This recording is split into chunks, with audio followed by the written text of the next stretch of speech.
And welcome back, everybody. Hands-on Apologetics and our trustworthy and always on the spot, Richard, the engineer, sent me a message, and this is a great help for you guys. If you want all the programs that we've done on Making Sense of Mary up to this point, it's available for free on CatholicRC.org. So check it out. Go to CatholicRC.org. That, of course, is the parent group of Virgin Most Powerful Radio. So you'll buy everything on this thing because this is a great website. But you get it for free, all the previous programs right there. Just type in Making Sense of Mary into the search engine. You'll see it. Click on it, and you have access to our previous episodes where we lay out all the different lines of arguments. So thank you, Richard, for letting me know that. I didn't know that. But man, that just shows you the power of Virgin Most Powerful Radio, right? Thanks be to God. All right. So I left you with a cliffhanger before the break because you open up a Catholic commentary. You read the footnotes in your Catholic Bibles or Protestant Bibles over and over again. They'll say, it can't be Mary. Why can't it be Mary? Well, because the woman in Revelation 12 gives birth in pain. Okay. Now follow me on this, folks, because this is the line of argument. Mary, it's a common teaching in the church. It's not a defined teaching, but it was commonly held for, into the early church fathers period, that when Mary gave birth to Christ in Bethlehem, that it was a painless birth. And therefore, in Revelation 12, verse 2, you see that the woman who was with child wailed aloud in pain as she labored to give birth. In fact, the English Standard Version gives as she was pregnant and was crying out in birth pains and in agony of giving birth. So it even emphasizes that. And so commentators say, well, this doesn't describe what's commonly understood of Mary giving birth to Jesus in Bethlehem. This is not Christmas, right? So it must be daughter Zion. It must be, so you punt, in other words. The woman in Revelation 12, even though you have all this background information, nevertheless, it ought to be a symbol. It's the personification of Jerusalem or righteous Israel and the suffering that they underwent through. It's not Mary. And if it is Mary, it's a very distant connection to Mary because the pains don't fit the teaching. Okay? Now, that's a pretty substantial argument against Mary being the woman in Revelation 12, and it's really the only argument that's given as far as why the woman in Revelation 12 should be daughter Zion, right? Now, here's the funny thing. While I was writing this book, I realized that can't be true. And here's why. If the woman is in pain while giving birth, yeah, that would speak against Mary, but it would also speak against it being daughter Zion. Okay? In other words, it really proves too much. It doesn't prove that's daughter Zion. Actually, it takes daughter Zion off the table. Why? Well, because in Isaiah 66, verses 7 and 8, now I'll read it.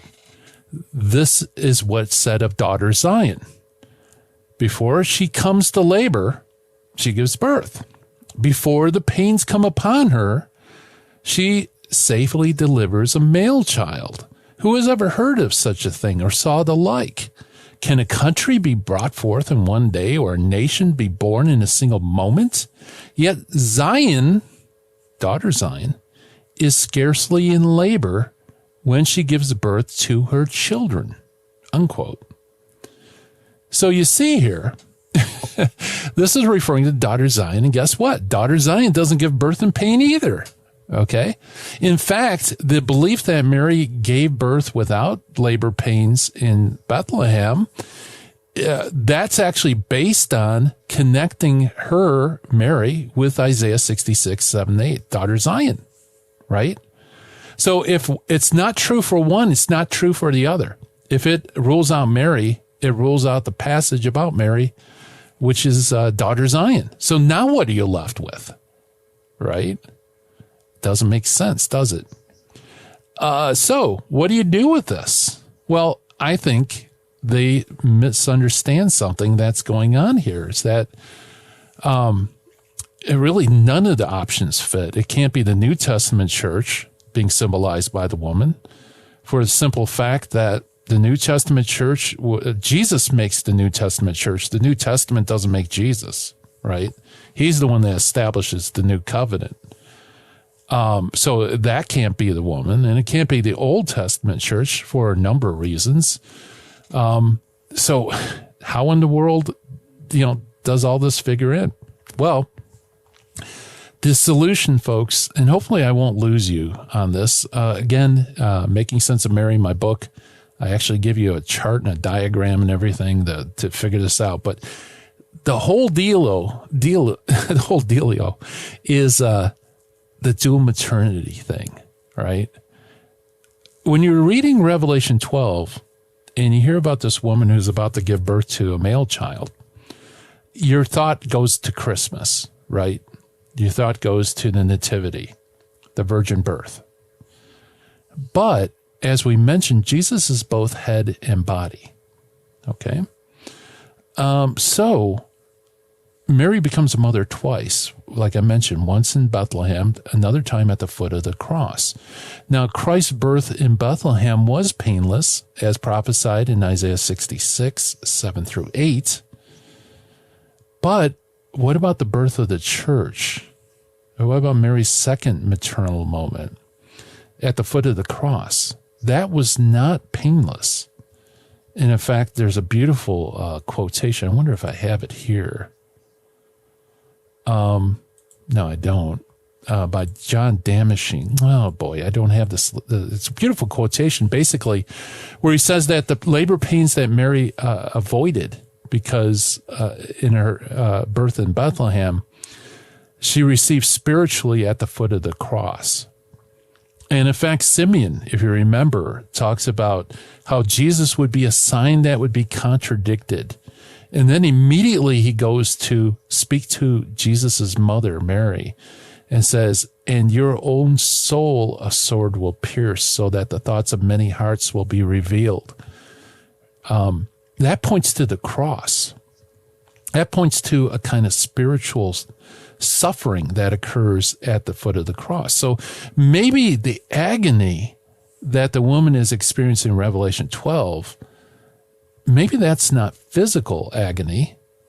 Maybe that's spiritual agony. Maybe that's the soul being pierced with a sword at the foot of the cross. And there's actually a good background, good Old Testament background to understand it, because the Old Testament is fond of using the idea of labor pains for like spiritual suffering. Okay. For example, in Jeremiah 4:31, Jeremiah says, "Yes, I hear the moaning, a woman in travail, like anguish of a mother with her first child. The cry of daughter Zion, gasping for breath, stretching out her hands, saying, 'Ah, woe is me.'" So daughter Zion here is being depicted as undergoing labor pains. Of course, this is a personification of Jerusalem. And what does daughter Zion say? It says, "Ah, woe is me, for I faint before murderers." And I find that very intriguing. Daughter Zion experiences labor pains. Why?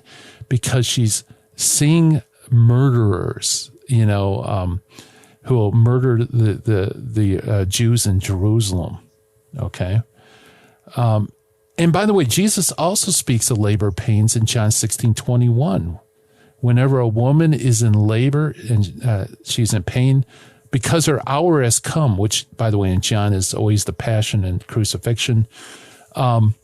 When she gives birth to a child, she no longer remembers the anguish, but because the joy of a new child has been born into the world. And he's talking about this to the disciples, about the agony they're going to experience during the passion and death. So another thing, too, is you have agony, that same Greek word being used in 2 Peter 2:8. Where it says in terms of Lot, he says that he was tormented in his righteous soul at the lawless deeds he saw and heard. So this torment, the word for torment and the word for labor pains is used in Scripture for someone who is witnessing injustice, unlawful killing.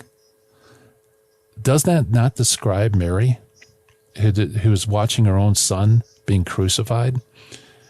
And that's not in Bethlehem. That is at the foot of the cross.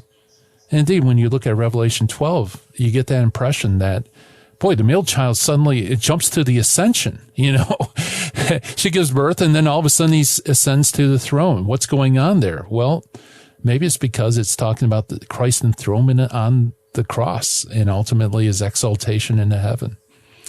So there you have it, folks. I think there's several lines of argument that you can make that the woman of Revelation 12 most certainly is the Blessed Virgin Mary. And I think even some that suggest an exclusive fulfillment, that it really can't be anybody else but Mary. And you have great reasons to say it can't be daughter Zion. Because if it's daughter Zion, then if it's daughter Zion, then that also doesn't fit Scripture as well.